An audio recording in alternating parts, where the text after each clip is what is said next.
BBC'de бүгүн мына кыйноо фактыларына каршы прокуратура органдары кандай чараларды көрүп жатканын, кандай күрөшүп жаткандыгы жөнүндөгү теманы талкуулайбыз. Бул теманы талкуулаш үчүн биз башкы прокуратуранын тийиштүү башкармалыгынын улук прокурору Урмат Карпековду чакырганбыз. Саламатсызбы? Саламатсызбы. Мына менин кол астымда ошол 2017-2018 жылдардагы маалыматтар турат. 2017 жылы 417 арыз түшкөн экен, 2018 жылы 377 арыз түшкөн экен. Бирок ошол арыздардын көпчүлүгүнө дээрлик 90%-ына мындай баш тартуу болгон экен да. Ушунун себеби эмнеде? Мунун көптөгөн себептери болууда. Бүгүнкү күндө көбүнчө учурда деген арыз менен кайрылган адамдар көп убакыттан кийин кайрылып калып атышат. Кыйноо болду эле деп, канча бир убакыт мурун деп, анан бул кыйноо фактыларын өз убагында, өз учурунда далил катары баягы издерин таап аныктап калбаса, кийин убакыт өткөндөн кийин муну такташ, аныкташ өтө кыйынга турат, кыйын болуп калат. Ошол себептердин бири жанагы кылмыш иш козгоодон баш тартуу чечимдери чыгып калаткан себептердин бири, эң орчундуу көбүнчө себептер ушулар. Экинчи себеби баягы далилдер жок болуп калат. Табылбаган учурларда кылмыш козгоодон баш тартуу чечимдер кабыл алынып атат. Кыйноо айтып кетпедимби, жанагы фактыларын деген керек болсо жанагындай жарым сааттык, 1 сааттык убакыттарда ошол далилдерди таап, ошолорду аныктап калбасак, анда бул фактыны аныкташ кыйынга турат да. Ошол өтүп кеткен мондай учурлар болуп калса, далилдер табылбай калып атат дагы, анан ошондон кылмыш козгоодон баш тартуу чечимдер кабыл алынып калып атат. Негизги себептери ушул. Анан баягы соттук медициналык экспертизалардын дагы кагаздары, корутундулары баягы денесиндеги жаракаттарды жоктугу жөнүндөгү, же болбосо алардын пайда болуп калган күндө дагы окуя болгон күнгө дал келбестиги жөнүндө корутундулар дагы болуп калып атат. Анан ошолордун негизинде биз прокуратура органдары өз учурунда 2017-2018 жылдарда кылмыш иш козгоодон баш тартуу чечимдерин кабыл алганбыз. Бул жерде жана карга карганын көзүн чукубайт дегендей дагы мамиле себеп болушу мүмкүнбү? Себеби дегенде тергөөнү милиция органдары, милиция кызматкерлери өздөрү жүргүзөт. Анан алар өздөрүнүн кесиптештеринин жанагындай кыйноо фактыларын көз жумуп, керек болсо ошол ишти жаап койгонго мүмкүн өздөрү кызыктар болуп аткан жокпу? Жок, андай деле негиздер жок, андай деле жагдайлар бүгүнкү күнгө чейин деле көп орун алган эмес. Тескерисинче прокуратура органдары калыстыгын ар дайым камсыздап келишкен. Карганын көзүн чукубайт деген биздин баягы кыргыздын жакшы сөзү бар, чындыгын айтканда. Бирок ага андай сыяктанган окуялар болгон жок, орун алган жок. Эгерде бизде ушундай укук өз учурунда ушундай укуктарды колдонгонбуз, эгер ошондой кандайдыр бир шек туудурган учурлар болсо, башка прокуратура органдарына материалдар тапшырып, башка прокуратура органдары текшерген. Прокуратура баягы көзөмөл иретинде кайра текшерип, анан туура эмес, мыйзамсыз иш токтоп калганын аныктаган учурлар болдубу? Арыздануучулар, жабырлануучулар мындай чечимге биз макул эмеспиз, мынакей бул жагдай текшерилбей калыптыр же тигил жагдай текшерилбей калыптыр деп дооматтарды келтирген учурлар көп кездешкен. Бирок ошол дооматтардын баары текшерилбей калган дооматтар болгон жок. Баарын текшердик, текшерүү өз учурунда. Бирок баягы кылмыштын толук курамы баягы ашкерелей турган жагдайлар өз убагында табылган жок баары бир. Бул күбө же болбосо мындай деген далилдерибиз бар эле деп далилдерди түздөн түз көрсөтө турган далилдерди кандайдыр бир ошол кыйноону жасаган адамга карата ашкерелей турган далилдерди алып келе алышкан жок. Жанагындай кылмыш иш, мыйзамсыз кылмыш иш козгоодон баш тартуу чечимдерин мындай ачыктан айкын деп коебузго, ачыктан айкын атайлап андай кабыл алган учурлар кездешкен жок. Кээ бир учурларда орун алган, бул эмне себептер менен орун алган ошондой чечимдердин кабыл алынышына. Баягы соттук көбүнчө учурларда соттук медициналык экспертизалардын узак мөөнөткө жүргүзүлө турган экспертизалардын түрлөрү болот. Ошолордун жыйынтыктарын күтүп калып, ошолордун жыйынтыктарына таянуу чечимдерин кабыл алуу зарыл болуп турган учурларда, баягы мыйзамда мөөнөттү келип калган учурларда ошондой чечим кабыл алынат. Бирок ал деле мыйзамсыз чечимдерге кирбейт. Себеп дегенде ошол чечимди кабыл алып атканда түздөн түз көрсөтө турган баары бир далилдер жок болгон.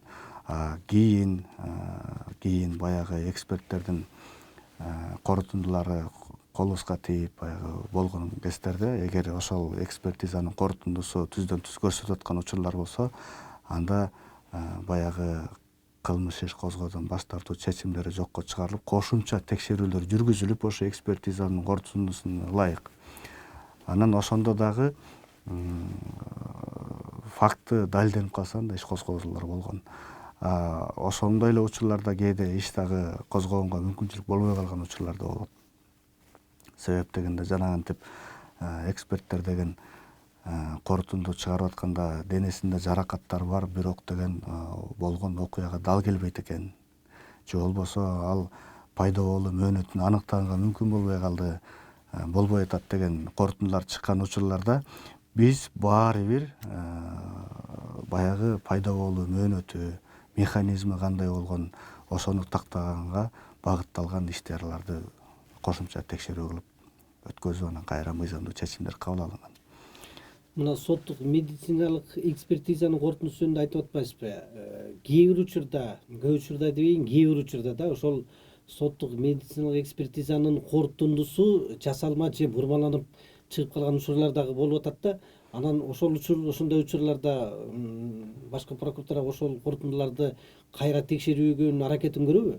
Азыр айтып кетпедимби? Кээ бир учурларда соттук медициналык экспертизалардын корутундуларын окуган учурларыбызда эксперттер айтып атат, ооба, жабырлануучунун денесинде баягы жаракаттар бар. Бирок бул жаракаттар баягы эксперт тиги жабырлануучу айтып жаткан окуяга дал келбейт.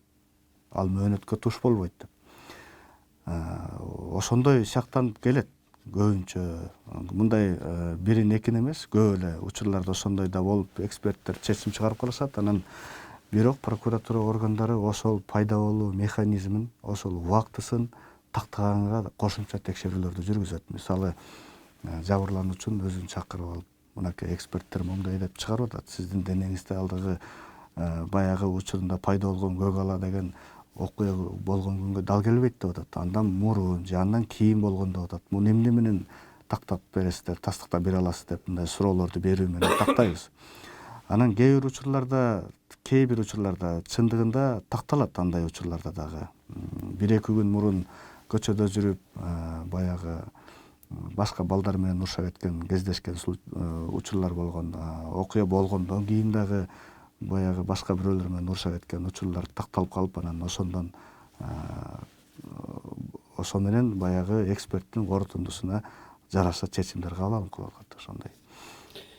Анан эксперттердин кээ бирде мындай арсар чечимдери чыгып калат. Бул деген эмненин себебинен болуп калып атат? Мисалы, жабырлануучунун денесинде жаракаттар, көк алалар бар, бирок алардын пайда болуу мөөнөтүн тактаганга мүмкүн эмес деп да чыгарып берип коюшат.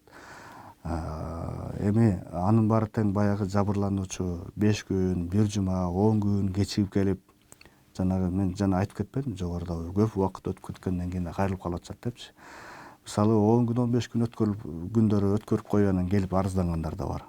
1 жума өтүп кеткенден кийин дагы келип алып арыздангандар да бар. Эми ошол өз убагында тактап калбасак, баягы өз убагында ошо жаракаттарды, алардын түстөрүн, ошолордун көлөмдөрүн өз убагында мындай каттап калбасак, анда кийинки өтүп кеткен күндөрдө буларды жанагындай тактоого мүмкүн болбой калат да.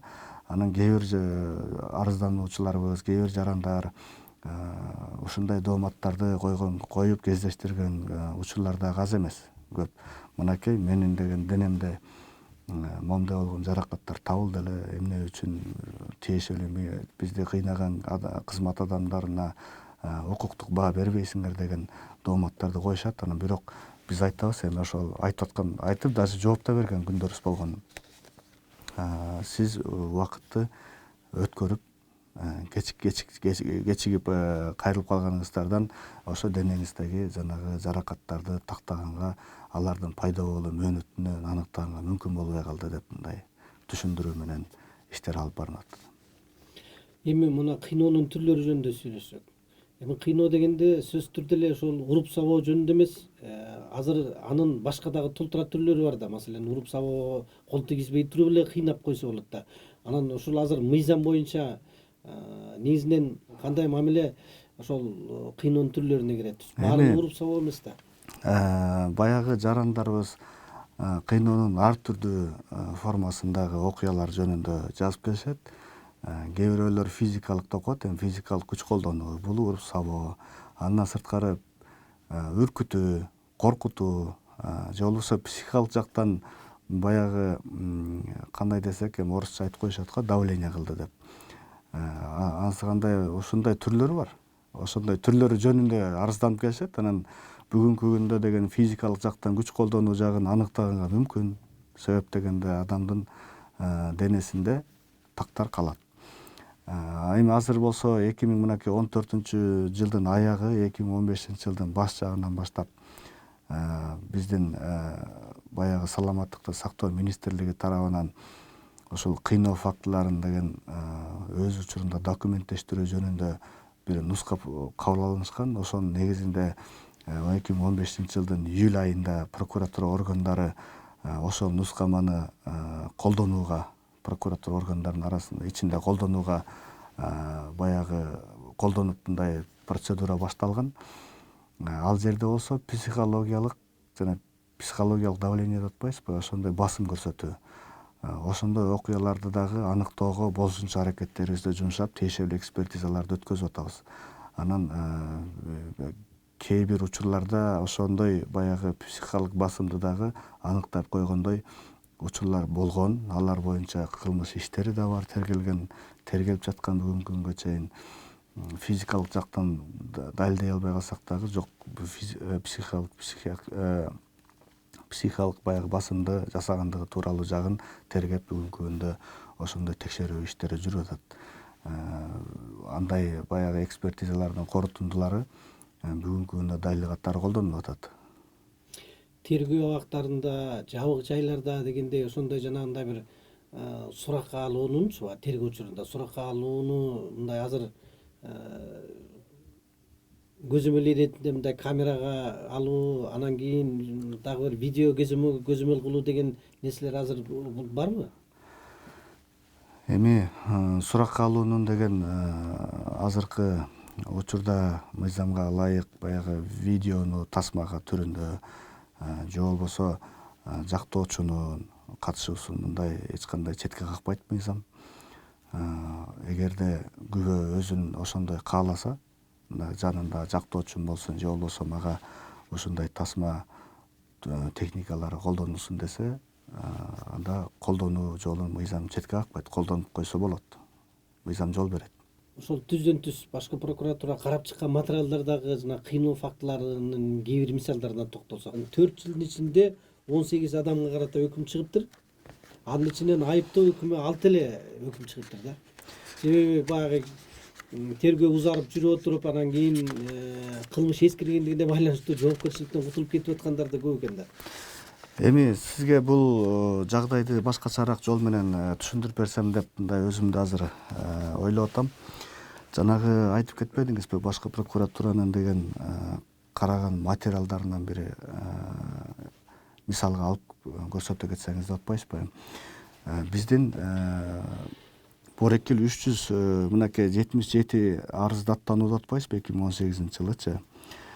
Ушунун кеминде бир 300дөн ашыгын биз карадык. Мисалы, бул кандай жол менен каралып келип атат? Анан биздин өзүбүздүн башкы прокурордун деген укуктук өзүнүн биздин прокуратура органдарынын ичинде колдоно турган актылар бар. Ошо актылардын негизинде райондук прокуратурадан башталат баары тең. Райондун прокуратуралары тиешелүү арыздарды текшерип бүткөндөн кийин жанагындай кылмыш иш козголуп кетсе козголуп кетти. Козголбой жанагынтип кылмыш козгоодон баш тартылып калган материалдар боюнча алар материалды өзүнө сактап калбайт. Ал материал областтык прокуратура тарабынан окулат, текшерилет бир сыйра. Андан кийин башкы прокуратура келип, башкы прокуратуранын текшерүүсүнөн өтөт да. Анан кээ бир учурлар болгон. Баягы эки ылдый жактагы эки прокуратура макул болуп, бирок башкы прокуратура макул болбой кошумча текшерүү аракеттерин жүргүзүү үчүн тактоо иретинде жанагындай кошумча текшерүү амалдарын уюштурууга деп бир канча материалдарыбызды кайтарганбыз. Эми бирок азыр мен ал жөнүндө маалыматты өзүм ала албай калыптырмын. Бирок башкы прокуратура тарабынан да козголгон иштер болгон. Баягы өзү карап жеке ал кылмыш иштер убагында тергөө жүргөн. Кээ бир кылмыш иштери болсо баягы ылдый жактагы областтык прокуратурага берилип, анан областтык прокуратура андан ары барып тиги сотко өткөзгөн дагы кылмыш иштер болгон. Бүгүнкү күндө боорекил айтып атпайсызбы, мынакей жанагы 2014 жылдан баштап бүгүнкү күнгө чейин 6 адамга өкүм чыгып, анан деп мынакей таблица турат. 6 адам эмес, эми мынакей 6 өкүм жөнүндө 6 өкүм жөнүндө деп болуп атат да. Бул эмне үчүн 2014 жылдан баштап болуп калды? Себеп дегенде кыйноого каршы аракеттенүү прокуратура органдары 2011 жылдан баштап гана мындай өзүнүн көзөмөлүн күчөттү. Ошондогу сотко кеткен кылмыш иштердин сотто кароо процедурасы, процесстери ошол 2014 жылга чейин созулуп келген. Бул кандай себептер менен созулуп келди? Жанагындай айыпкер тарап ар кандай өтүнүчтөр менен сотко келтирет, прокуратуранын үстүнөн келтирет, же жактоочу келбей калат, же болбосо бирөөсү ооруп калат. Ошентип созулуп келип, мынакей эң биринчи өкүм 2014 жылы кабыл алынган март айында. Андан кийин ошол эле Жалал Абад областында 2017 жылдын 21 декабрында дагы 3 адамга карата, кызмат адамына карата өкүм чыккан, ар бирине 8 жылдан эркинен ажыратылышкан. Ошондой эле баягы кыйноо ыкмалары милиция тарабынан эмес, мына түзөтүү мекемелеринде дагы, түзөтүү мекемелеринин кызмат адамдары тарабынан дагы орун алган окуялар болгон.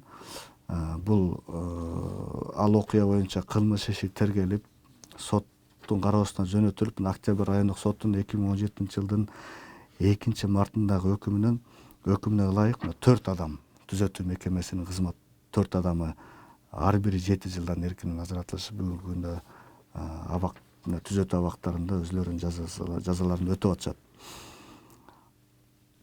Боорекил жанагы таблицада сиздерге көрсөтүп кетпедикпи? 2 адам кылмыш жоопкерчилигинен бошонуп кетти депчи. Алар бошонгондо эле бул эмне үчүн баягы кылмыш жоопкерчилигинен бошонуп кетти, мөөнөтү эскиргендигине байланыштуу деп атпайбызбы? Жазадан бошонуп атат да буларчы. Бул 2012 жылга чейин биздин кылмыш жаза кодексинде кыйноо беренеси боюнча, кыйноо беренеси өзү бул анча оор эмес кылмыштардын катарына кирген. Жана бул кылмыштар деген ошол 2012 жылга чейин тараптардын келишип, баягы бири-бирин кечиришкендин натыйжасында өндүрүштөн кыскарууга жол берилчү. Азыркы күндө 2012 жылдан баштап берилбейт. Боорекил ошол бир адам Талас облусу боюнча мынакей ошол кылмыш жасаган учуру ошол 2012 жылга чейин болуп калган да. Ошондо анча оор эмес кылмыштардын деген өзүнүн эскирүү мөөнөтү бар. Анан бүгүнкү күндө ошол мөөнөтүнүн эскирип кеткенине байланыштуу жазадан бошотулду. Бул киши күнөөлүү деп табылды, бирок жазадан бошотулду. Ошол мөөнөт эскиргенине байланыштуу. Бир адам болсо эми каза болуп калды. Убагында ошо сотто каралып атканда иши каза болуп калды. Анан ошол себептен аны каза болгонуна байланыштуу деп сот чечим чыгарды. Аны өндүрүштөн кыскартып койду. ага макулбуз. Ошондо мыйзам өзүн талап ошондой да. Биз 2017-2018-деги көрсөткүчтөрдү азыр сөз кылдык. Жаңы жылдан баштап болсо жаңы кодекстер ишке кирди, жаңы мыйзамдар ишке кирди. Кылмыштарды каттоонун бирдиктүү реестри иштеп атат дегендей. Баардыгы арыздар, баардыгы дароо катталып атат да. Анан кийин ошол учурда баягы жаңырган мыйзамдардын бир өзгөчөлүгү баягы гумандаштыруу жагында болбоду. Бирок бул кыйноолорго каршы мыйзамдарда өзгөрүүлөр деле болгон жок оңду, Жаңы жазык кодекс боюнча мурун бизде 305 анан 1 деп айтчу элек.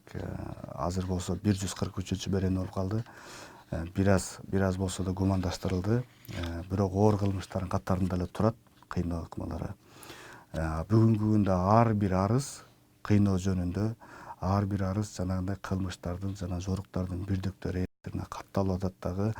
Ар тараптуу изилдөө, текшерүүлөр тергөө жолу менен гана болуп атат да. Бүгүнкү күндө бир жакшы жагы ошол болду. Мурда болсо кичине жанагындай мыйзам жол бербейт эле. Дегенде алгачкы текшерүү амалдары болуш керек деп текшерүү амалдары болчу эле. Азыркы күндө болсо тергөө амалдары болуп атат. Карама каршы келген учурларда көрсөтмөлөрүн карама каршы келген учурларда беттештирүүлөр дагы жүргүзүлүп атат да. Бүгүнкү күндө экспертизалар да өткөзүлүп атат. Ошолуп тергөө амалдарын баардык амалдар өткөзүлүп атат да бүгүнкү күндө. Жыл башынан берки арыздардын статистикасы жок, Эми эсимде бар. 70 былтыр 2018-жылдын биринчи чейрегинде эгерде 75 болсо, ушу калп айтпасам 75, быйыл 75, былтыр 79. Кичине болсо дагы төмөндөө бар. Төмөндөө атат. Мен муну деген биз өткөн жылдарда болгон тегерек столдордо айтканбыз. Жылдан жылга 8-ден 10% чейин арыздаттануулардын кайрылуусу азайып келатат жылдан жылга депчи. Мынакей өзүңүздөр деле байкадыңыздар. Былтыр 2017-жылы эгер жылда бир жыл ичинде 417 болсо, 2018-жылы 377-ге чейин түшкөн да. Эмесе ушуну менен сөзүбүздү аяктайбыз. Биз бүгүн кыйноого каршы прокуратура органдары кандай чара көрүп жаткандыгы жөнүндөгү теманы талкууладык. Биздин студияга келип биз менен маек куруп берген башкы прокуратуранын тийиштүү башкармалыгынын улук прокурору Урмат Карапбеков. Сизге рахмат.